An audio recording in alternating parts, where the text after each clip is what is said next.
Okay, so today we're talking about the agents of national change. Uh, when talking about the agents of national change, I believe we have to start at the beginning, looking at a nation itself. Uh, Back in the days, when talking about a nation, we used to think about things like ethnos, what they used to call them, or an ethnic group. And for that case, here in South Africa, we have what we call racial groups: whites, black, Africans, English, Indians, Zulus, Xhosas, you know. But today, those are the people who many would call natives. But today, we, we don't really have what we used to call nations back then. What we have today are countries that have different ethnic groups that bring together national. Um, what we have is a rainbow nation here in South Africa, and that rainbow nation is brought together by different groups of people. I believe we have about 11 official languages. So those 11 official languages are made up by the ethnic groups that we have here in South Africa. So when you look at that, you will find that in different countries, you have a nation made up of a different group of people. So when we're talking about a nation, there's some kind of expectations there, because a nation is full of culture, is full of history, is full of national pride. So in that national pride, we have what we carry within ourselves, within the way we behave, the way we engage with other people of different cultures. It comes with the way we want to project our image. So when one is prideful of his nation, uh, patriotic, if I may say, you may find a person studying intensively or extensively, if I'm using the correct English, on his history, on his culture, and in his culture, what is tied in there is his identity or her identity. Doesn't matter male or female. We are all born on a certain land, and that certain land has borders. So you have a country there. You have people happy to be labeled Igbo, Indian, um, European, whatever. So in that, we have what we may call personal determination, personal aspirations, but deep inside us, rooted within our human spirit, i- is what we strive for, the greatness of our inner man, but we also strive for the greatness of our nations, the greatness of our countries, the glory of our nations is hidden deep within the generation of that time, the generation of that nation. So when talking about that, we have to dig deep into each individual. Doesn't believe in value systems, of his culture? Does he believe in what his elders believed in? Does he believe in what his parents, his community believe in? So we may say then that a culture is a collective thinking of a people. So I'm a person who was born and raised in Africa, South Africa. Um, I come from a continent where we have a history of being subjugated, having our personalities given to us, enforced, if I may say. So there arose a group of people before us who fought for what we today call freedom or liberation. You know, from Ghana, you have the great Kwame Nkrumah. Burkina Faso, they had Thomas Sankara. In Mozambique, they had your Samora Machel. Zimbabwe, our neighboring nation, they had they have Robert Mugabe today. I believe they have Emerson Mnangagwa. You have the Haile Selassie from Ethiopia. So, and here in South Africa as well, one of the most celebrated men in the whole world is Nelson Mandela. From Nelson to Robert Sobukwe, Steve Biko, Oliver Tambo, those are the people who looked at their generation and said that this is not the kind of a life we deserve or we should be living. There's no dignity in this. So the best thing to do, not only for us but for the future generations, is to stand up and fight. You know, and a lot of what we enjoy today are the victories or the achievement of those struggles. So now we are living in a time where Africa is not excluded from the crisis faced by the entire world.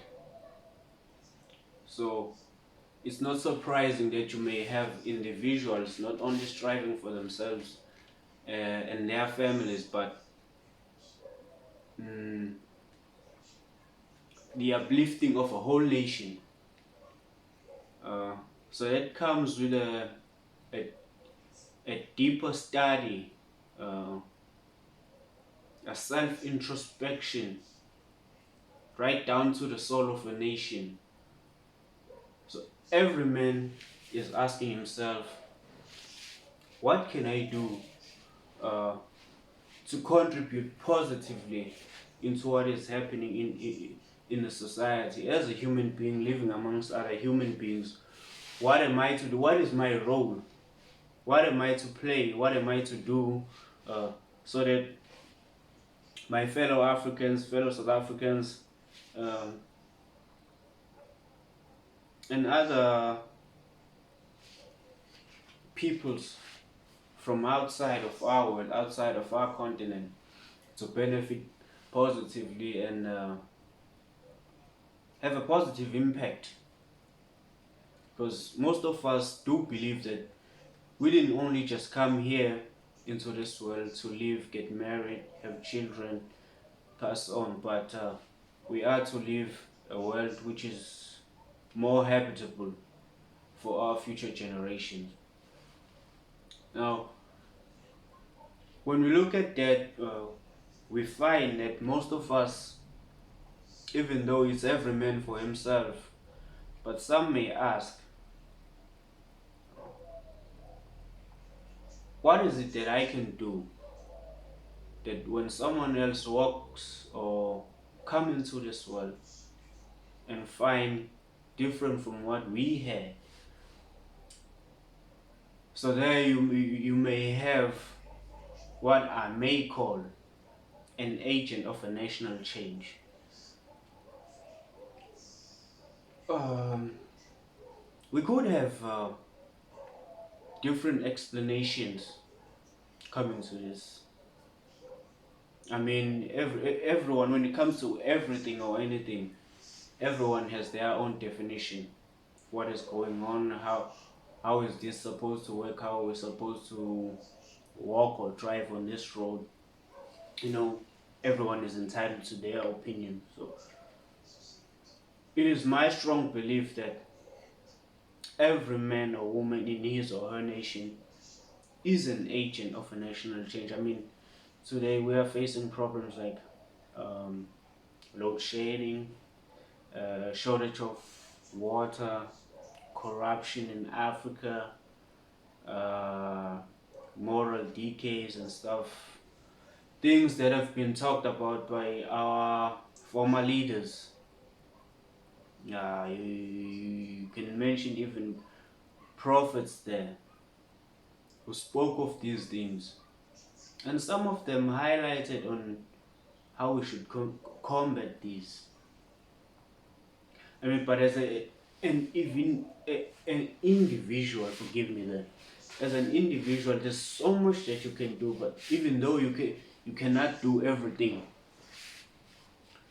So one of the mistakes that we make is that we believe that people occupying big offices, uh, people with great names, are supposed to be doing all of that. But truly, when we look at history, we find that the greatest of men are men who didn't have names. No names, no recognition. So, truly, a man or a woman who is an agent of national change, whom when they have decided they are to do something or die trying, actually do bring some change. No names. I mean, we are all people who believe in cultural rituals and religion. And when we go there, we find some figures, even in our own history, as blacks in South Africa, particularly as a Zulu nation. I will mention Zulu because I'm a Zulu, that comes first in my mind. We have the great king, King Shaka Zulu,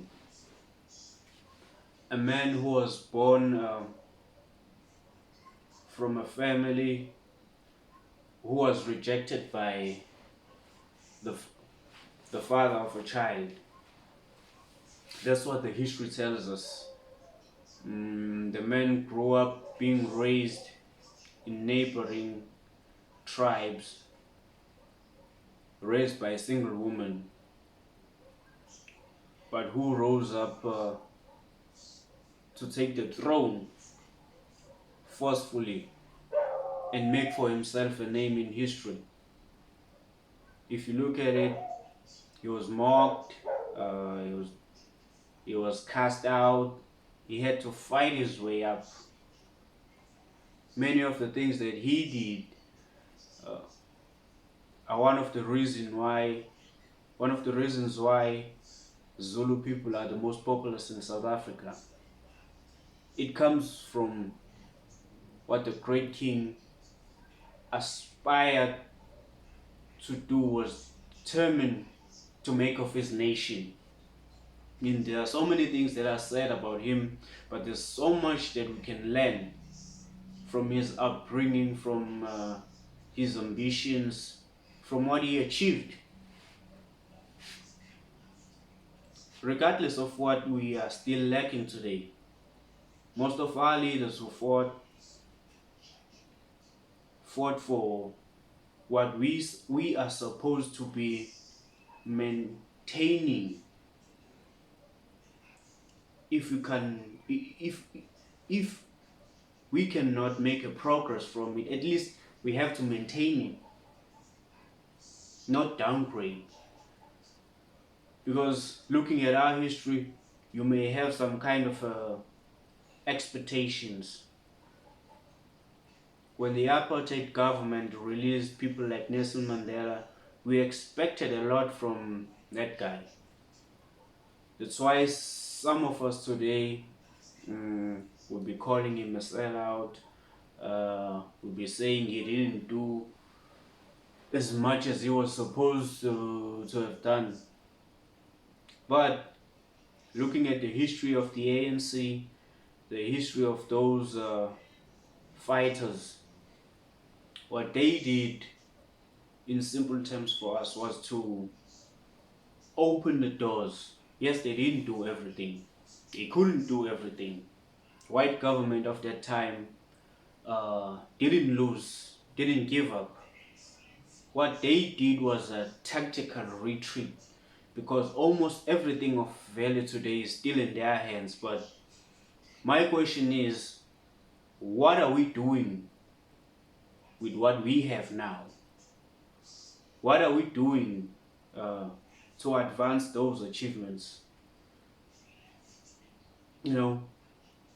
Because from that time, a lot of hope was raised. Those people were our image. I can even make an example with sports. Sports doesn't have a name in what you would use as an agent for national change.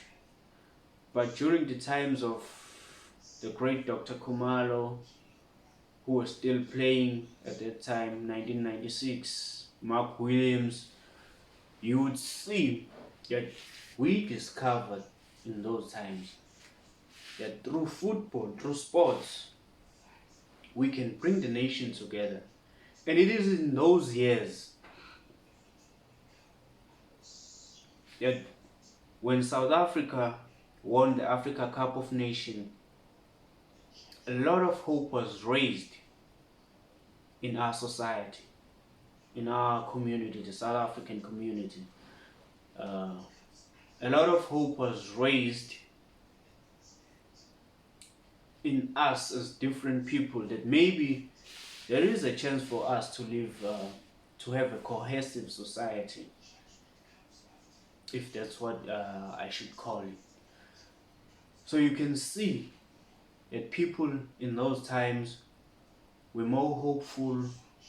They had pride in their national anthem. They had pride in their flag. They were not afraid of being called a South African. But today, when you're talking about South Africa, what comes to our minds, most of it is xenophobia and corruption. But those are not the only things that are happening right now in South Africa.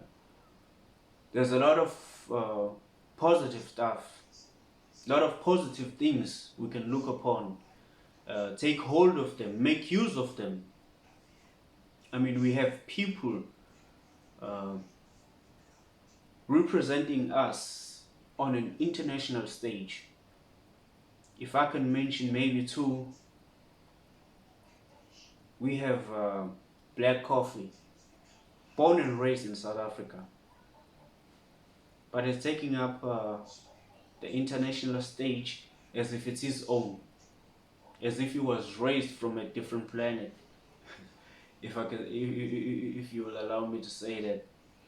We have our South African comedian, Trevor Noah, a man who's always making fun of how hard it was for him to be raised in a non-multiracial society. Today he's living in the States. When people look at him, they say South Africa. Those guys are on an international stage and enhancing our image. We should be grateful to have people like that in our nation. And even using the opportunity that they've given us in opening international doors. If you're not sure of that, look at how people were complaining of the football star Percy Tau when he left England for Egypt. Because what most of us were looking for was on a football scene for someone to take up the international stage by storm. And in that way, the world cameras, the eyes of the world, would have been turned to South Africa, and a lot of the talent that is unearthed or is not greatly utilized for us to use that as a representation of our country. People who will excel in sports and give the world a positive image for Africa that is linked to different opportunities that will open up for different people who are aspiring to travel the world and take on the world and change the narratives about Africa. So sports, entertainment, and all those other institutions whom we do not respect as much as we should, which is why I'm calling them no names. We are expecting the government to do everything for us. But when you're really looking at it, the government is powerful, but not as powerful as we believe the government to be.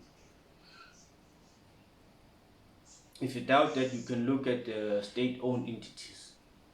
I mean, if we're talking about power, we also have to look at the financial muscle of that institution we're talking of. If Eskom, SAA, SABC are drowning in debts, in debts, and we are expecting the government to do everything for us, with what money exactly?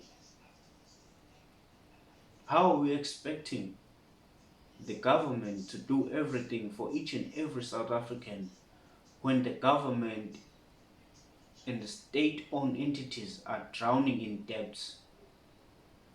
Because what is happening in the political sphere is that when you have a government who has the people's interest at heart, you will have different forces trying to dismantle the government of every mantle of power it carries in its shoulders.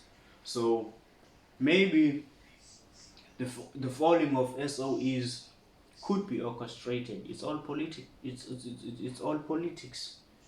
It wouldn't take me by surprise. But so we have put most of our hopes and everything on the other side of the field instead of looking internally. I mean, we can even look at I know most of us in our nation are religious people, so I'm going to make some biblical examples. There was a time in the Bible time when the nation, the famous nation of Israel, was surrounded by a Syrian army. The king of Samaria couldn't attack. They were struck by a famine. But to your surprise, you will find that the people who actually won that battle are the people whom you would not expect to attack that nation.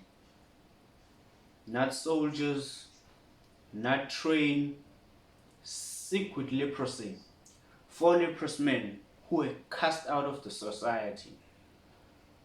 But because they made a decision that we will go to the king of Syria. If he kills us, he kills us. If we stay here, we die anyway. So it all lies on taking up that decision. And in that day, God amplified the steps of those 4 men, because the Syrian army had steps of armies. And what they thought was that these people had hired the Hittites and the Egyptians to fight in their battle. They ran away. They took the spoils for themselves, and they said, no, this is not right what we are doing. The Lord today has won a great battle. We should tell this matter to the king. So the king was told, all the spoils were taken, the economy of that nation changed in one day, all because of 4 outcasts who decided we are going to die if we have to die trying. That's what I'm trying to highlight tonight by raising up these names, because there are no names actually. You will also find that in that nation they had people like David. When talking about an underdog story, David and Goliath is often mentioned. And what you will see was that they had all the respected soldiers in their ranks. But a man who defeated a giant was a young boy. No formal training in the army. Was not even a soldier. But when he was called by his father to provide his father's sons with a meal and a gift to the king, it was God's provision for the armies of Israel, with a victorious man, with a hero, if I might put it like that. So David at that time, he had no name, but by his decision to go up and face Goliath with no name, no recognition, he even had to speak with the king and give him his testimony, how the Lord had delivered him from a bear, from a lion, because no one had ever heard of it that time. No one had ever heard of it that day. You hear of young David, you look at the book of the kings. The book is talking about the kings. But what you will find is also the prophet Elijah the Tishbite. What is the prophet doing in the book of Kings? Goes on to tell us that even though the king of that time had a spiritual wife called Jezebel, the spiritual throne was actually taken up by a person with no name, Elijah the Tishbite. A person who just came out of nowhere. So the reason why I'm mentioning these names is because I want to talk to people who have that belief that in order to do something great for yourself, for your nation, you have to make a great name for yourself first. Gain a lot of recognition, a lot of approval from people. For what if you have God's approval?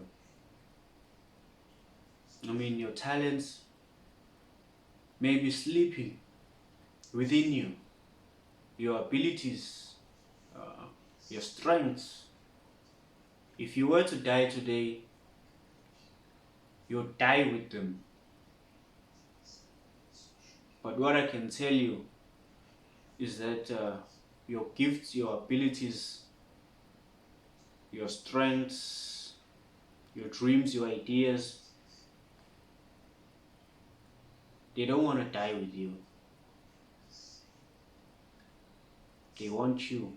They're expecting you to breathe life into them.